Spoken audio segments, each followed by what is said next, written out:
आगरा के गांव खुशहालपुर के रहने वाले जगदीश यादव बरहन तहसील में वकालत करते थे। उनकी 3 बेटियां नीलम, पूनम और नूतन के अलावा 2 बेटे हैं, मानवेंद्र और राघवेंद्र। जगदीश यादव बेटे मानवेंद्र और 2 बेटियां पूनम व नीलम की शादी कर चुके थे। शादी के लिए अब बेटी नूतन और बेटा राघवेंद्र ही बचे थे। दोनों पढ़ाई कर रहे थे। इस समय सभी कुछ ठीक चल रहा था कि परिवार में अचानक ऐसा जलजला आया कि सब कुछ खत्म होकर रह गया। तो दोस्तों, क्या है पूरी कहानी और ऐसा क्या हुआ कि परिवार में जलजला मच गया? जानेंगे पूरी कहानी, लेकिन उससे पहले नमस्कार दोस्तों, क्राइम चैनल पर आपका स्वागत करती हूं और उम्मीद करती हूं कि आप सब लोग स्वस्थ होंगे, सुरक्षित होंगे। दोस्तों, कहानी में आगे बढ़ें उससे पहले अगर आप अपने परिवार में नए हैं या अभी तक आपने चैनल को सब्सक्राइब नहीं किया है तो सबसे पहले चैनल को सब्सक्राइब कर लें और इसके साथ ही बेल आइकन ज़रूर प्रेस करें फर्दर नोटिफिकेशन के लिए। और कहानी में लास्ट तक बने रहें और कहानी के बारे में आपकी क्या राय है कमेंट करके ज़रूर बताएं, क्योंकि आपके कमेंट्स के जवाब हम आगे आने वाले वीडियोस में ज़रूर देते हैं। तो चलिए दोस्तों, आपका टाइम नहीं लेते हैं और जानते हैं कि आखिर जगदीश यादव के घर की पूरी कहानी है क्या। जगदीश यादव की होनहार बेटी नूतन यादव ने टुंडला से इंटरमीडिएट पास करने के बाद आगरा के बैकुंठी देवी कॉलेज में दाखिला ले लिया। अपने ख्वाबों को अमली जामा पहनाने के लिए उसने खुद को किताबों की दुनिया में खपा दिया। लेकिन इसी बीच एक दिन रिश्ते के चाचा धनपाल यादव ने उसकी मुलाकात हो गई। कहा जाता है कि धनपाल और जगदीश यादव के परिवार के बीच में बरसों पुरानी रंजिश चली आ रही थी।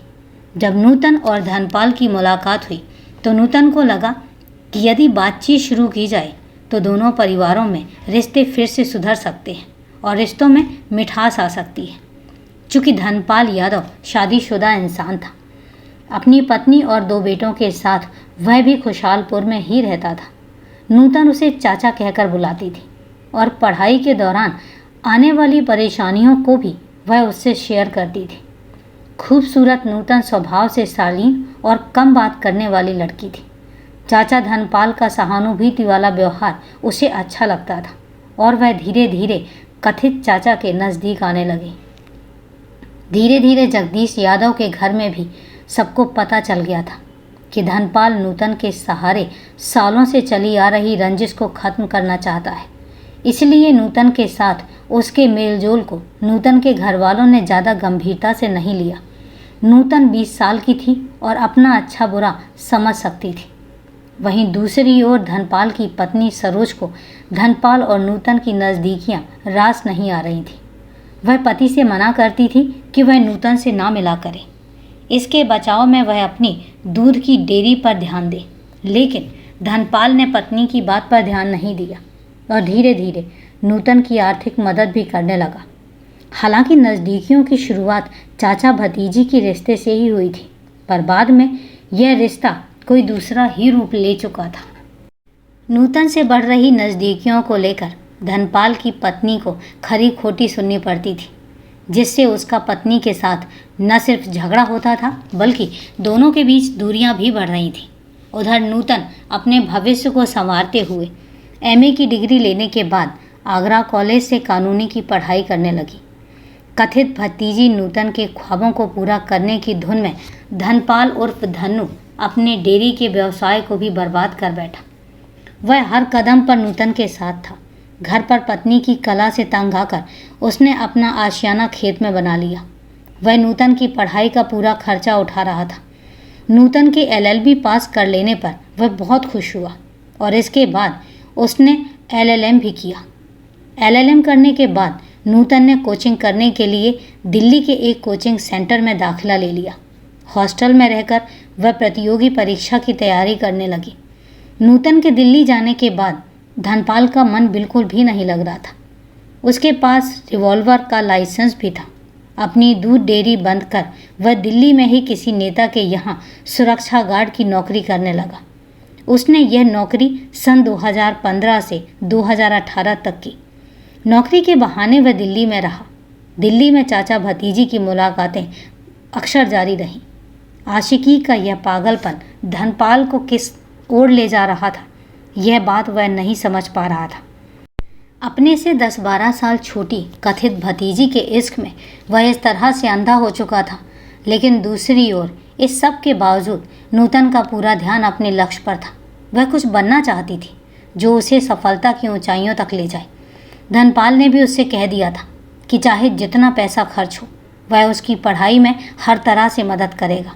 और आखिरकार नूतन की मेहनत रंग लाई और न्याय विभाग में उसका सहायक अभियोजन अधिकारी के पद पर सिलेक्शन हो गया, जिसकी ट्रेनिंग के लिए उसे मुरादाबाद भेजा गया। नूतन की ऊंचे पद पर नौकरी लगने पर धनपाल बहुत खुश था।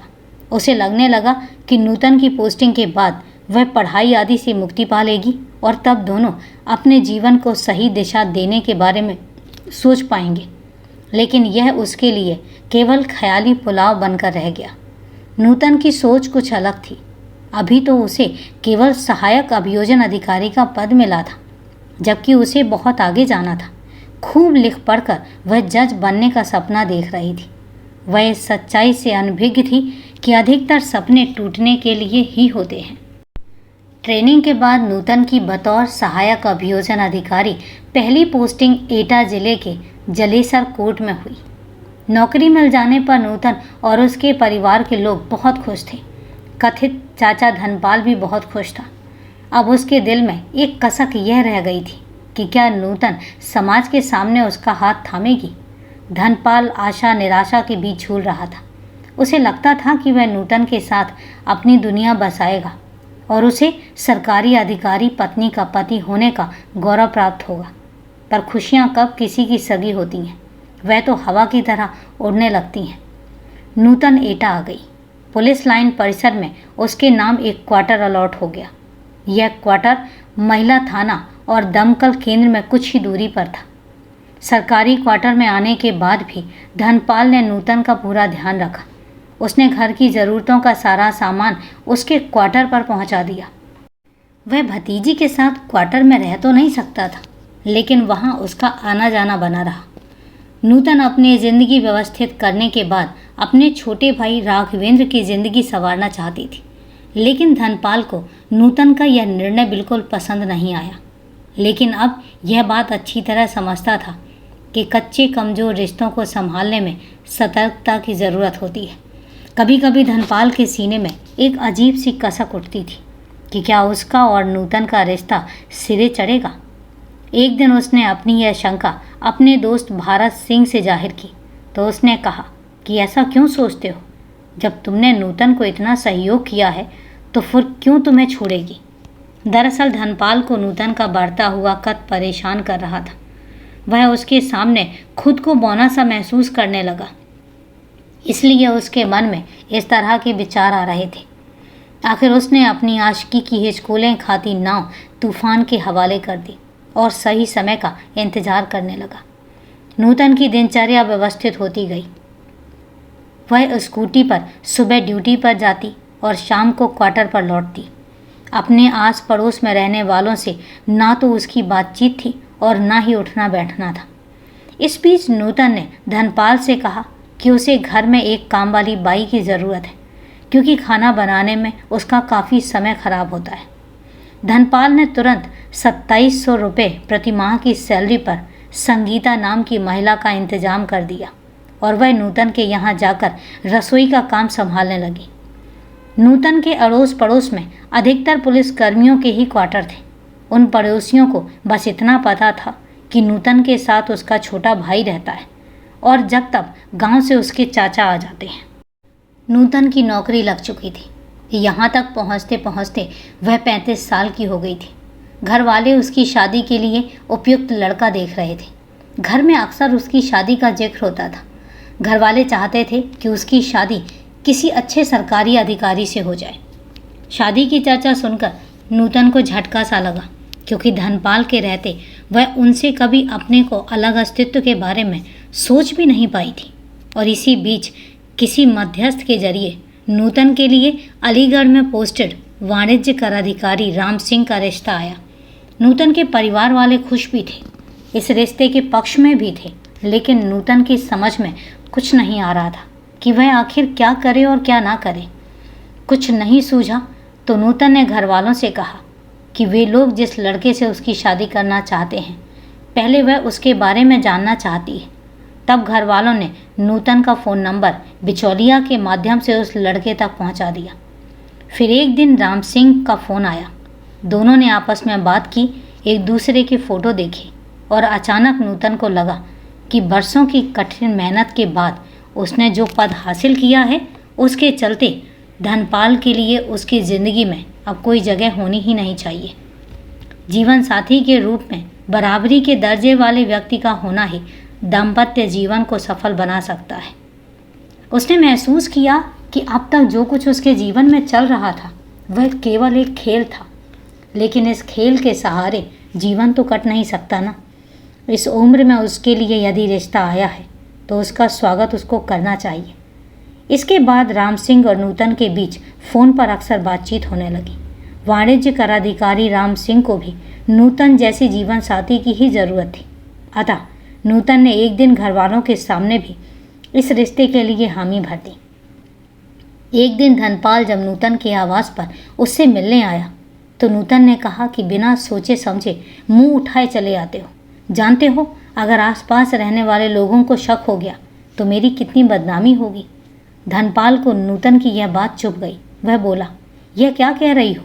तुम मेरी हो और मैं तुम्हारा हूँ, फिर इसमें दूसरों की फिक्र का क्या मतलब है? यह तो है, नूतन ने टालने की गरज से कहा। पर धनपाल को लगा कि नूतन के मन में कुछ तो चल रहा है जो इस वक्त वह जाहिर नहीं कर रही है। उस दिन के बाद नूतन ने धनपाल से दूरी बनानी शुरू कर दी। उसने उसका फ़ोन भी उठाना बंद कर दिया। वह क्वार्टर पर आकर शिकायत करता तो नूतन कह देती कि फ़ोन साइलेंट पर था। बड़े बड़े सपने देखने वाली नूतन को अब तनख्वाह मिलने लगी तो उसे धनपाल से आर्थिक मदद की भी ज़रूरत नहीं पड़ती थी। वह अपनी बचकानी गलती को भूल जाना चाहती थी, पर धनपाल ऐसा नहीं था। उधर नूतन के माँ बाप जल्दी से उसकी सगाई करना चाहते थे, लेकिन आने वाले वक्त को कब कोई देख पाया है। नूतन यादव ने जो कभी सोचा भी नहीं था, उसने बरसों मेहनत करके जो सफलता पाई थी उसका क्या अंजाम होने वाला था। वह मौत की उस दस्तक को सुन ही नहीं पाई थी जो उसकी खुशियों पर विराम लगाने वाली थी। 5 अगस्त 2019 का दिन उसके जीवन में तूफान लाने वाला था जिससे वह बेखबर थी। 6 अगस्त 2019 को सुबह जब नौकरानी संगीता काम करने आई तो कई बार दरवाज़ा खटखटाने के बाद भी नहीं खुला। तभी उसने महसूस किया कि दरवाज़ा अंदर से बंद नहीं है। संगीता ने धक्का दिया तो दरवाज़ा खुल गया। अंदर जाकर जो कुछ भी उसने देखा वह सन्न रह गई। लोहे के पलंग पर नूतन औंधे मुंह पड़ी हुई थी और बिस्तर खून से लाल हो रखा था। यह देखते ही नौकरानी भागती हुई बाहर आई और सीधे एटा कोतवाली का रुख किया। वहां पहुंचकर उसने सारी बात कोतवाल अशोक कुमार सिंह को बता दी। कत्ल की बात सुनकर कोतवाल मय फोर्स के साथ मौके पर पहुंचे। उन्होंने अपने उच्चाधिकारियों को भी इस घटना की सूचना दे दी। सूचना मिलते ही मौके पर SSP Swapnil Mamgai, ASP Sanjay Kumar, SP Rahul Kumar घटनास्थल पर पहुंचे। फॉरेंसिक टीम और डॉग स्क्वाड टीम भी मौके पर पहुंच चुकी थी। पुलिस ने लाश का निरीक्षण किया तो पता चला कि एपीओ नूतन यादव को बड़ी बेरहमी से मारा गया है। मौके पर पुलिस को 5 खोखे मिले। मृतका का चेहरा और शरीर छत विक्षत हो रखा था। पुलिस को मृतका का मोबाइल भी वहीं पर पड़ा मिला। आसपास पूछताछ करने पर लोगों ने बताया कि संभवतः गोली चलने की आवाज़ कूलरों की आवाज़ से दब गई होगी, इसलिए किसी को भी घटना का पता ही नहीं चल पाया। घटनास्थल का निरीक्षण करने के बाद पुलिस को लगा कि हत्यारा नूतन को मारने के इरादे से ही आया था, क्योंकि क्वार्टर का सारा सामान ज्यों का त्यों था। ऐसा लग रहा था कि कोई परिचित रहा होगा जिसने बिना किसी विरोध के घर में पहुंचने के बाद नूतन की हत्या की होगी और फिर आराम से वहां से चला गया। घटना की सूचना मिलने पर देर रात मृतका के परिजन भी वहां पहुंच गए। उन्होंने वहां पहुंचते ही चीख चीख कर धनपाल पर अपना शक जताते हुए बताया कि धनपाल इस बात से नाराज़ था कि नूतन शादी करने वाली थी। परिजनों की बातचीत से स्पष्ट हो रहा था कि मृतका और धनपाल के बीच नज़दीकी संबंध थे, इसलिए धनपाल शादी का विरोध कर रहा होगा। और ना मानने पर उसने नूतन की हत्या कर दी होगी। घर वालों ने धनपाल के अलावा उसके दोस्त भारत सिंह पर भी अपना शक जताया। पुलिस भारत सिंह और धनपाल की तलाश में लग गई। अगले दिन पोस्टमार्टम रिपोर्ट आई तो पता चला कि हत्यारे ने नूतन की हत्या बड़े ही नृशंस तरीके से की थी। उसने मृतका के मुंह में रिवॉल्वर की नाल घुसेड़कर 3 गोलियां चलाईं और 2 शरीर के अन्य हिस्सों में मारी। पुलिस ने भारत सिंह और धनपाल के मोबाइल फ़ोन सर्विलांस पर लगा दिए। नूतन के फ़ोन की कॉल डिटेल्स खंगाली गई तो पता चला कि घटना वाली रात को भी एक फ़ोन कॉल देर तक आती रही थी। जांच में पता चला कि नूतन उस नंबर पर घंटों बात करती थी और जांच से वह नंबर अलीगढ़ के वाणिज्य कराधिकारी राम सिंह का निकला।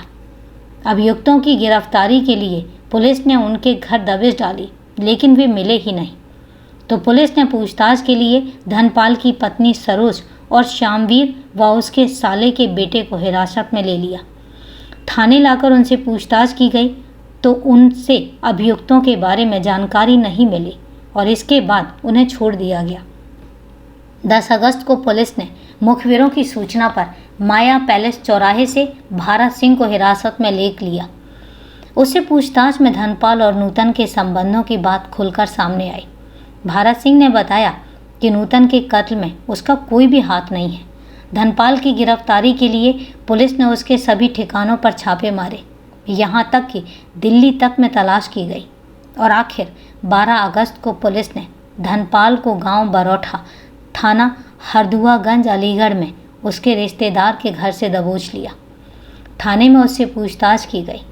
धनपाल के चेहरे पर अपनी प्रेयसी की हत्या का जरा भी दुख नहीं था। पुलिस के सामने उसने अपना गुनाह कबूल कर लिया और कहा कि नूतन की बेवफाई ही उसकी मौत का कारण बनी। जिस नूतन के लिए उसने अपना घर, बीवी, बच्चे सब उसके कहने पर छोड़ दिए थे, उसकी पढ़ाई पूरी करने के लिए उसने अपनी दूध की डेयरी तक खपा कर दी। उस पर लाखों रुपए का कर्ज चढ़ गया, लेकिन नौकरी मिलते ही वह बदलने लगी। धनपाल ने बताया कि जब वह बीए कर रही थी तभी एक दिन आगरा के एक होटल में कमरे में उसने नूतन की मांग भरकर उसे अपना बना लिया था। नूतन के कहने पर उसने पत्नी और बच्चों को छोड़ दिया था।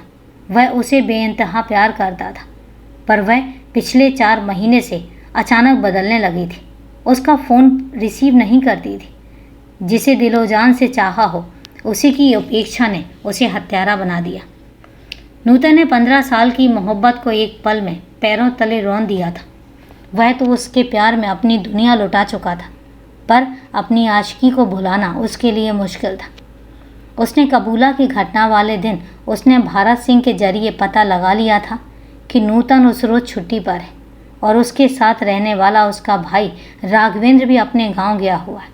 बस फिर क्या था, अपनी लाइसेंसी रिवॉल्वर में गोलियां भरकर वह नूतन के क्वार्टर पर पहुंच गया। उसने तय कर लिया था कि वह आर पार की बात ही करेगा, या तो नूतन उसकी होगी या फिर किसी की भी नहीं होगी। धनपाल ने बताया कि नूतन ने मेरे साथ हमेशा रहने का वादा किया था, लेकिन नौकरी मिलने पर उसे समझ आया कि मैं उसके स्तर का नहीं हूँ। मेरे प्यार की उपेक्षा करके वह जीने का अधिकार खो बैठी थी। मैंने नूतन को मारा। नूतन ने उस रात मुझसे कहा था कि उससे दूर ही रहूं तो अच्छा है, वरना वह पुलिस से मुझे पिटवाएगी। उसने मेरे इश्क को इतना अपमान किया जिसे मैं बर्दाश्त नहीं कर सका और इसीलिए मैंने उसकी ज़ुबान ही बंद कर दी। उसके मर जाने का मुझे कोई भी अफसोस नहीं है। धनपाल ने हत्या में इस्तेमाल की गई रिवॉल्वर पुलिस को वहीं परिसर में खड़ी एक पुरानी गाड़ी में से बरामद करवा दिया। पुलिस ने भारत सिंह और धनपाल से पूछताछ की और उन्हें धारा 302, 120 बी के तहत गिरफ्तार करके कोर्ट में पेश कर जेल भेज दिया गया। और इस तरह कई साल तक चली एक प्रेम कहानी का दुखद अंत हुआ। कहानी लिखने तक दोनों अभियुक्त जेल में ही थे। मामले की जांच कोतवाल अशोक कुमार सिंह कर रहे थे। तो दोस्तों, ये थी एक नाजायज़ संबंधों की दिल दहला देने वाले अंत की कहानी। कहानी को लास्ट तक सुनने के लिए आपका तहे दिल से धन्यवाद। कहानी के बारे में आपकी क्या राय है, कमेंट करके ज़रूर बताएं। तो चलिए दोस्तों, आज के लिए इतना ही। कल फिर मिलते हैं क्राइम की एक सच्ची कहानी के साथ। तब तक के लिए सेफ रहें, सुरक्षित रहें और अपना ध्यान रखें। जय हिंद दोस्तों। जय भारत।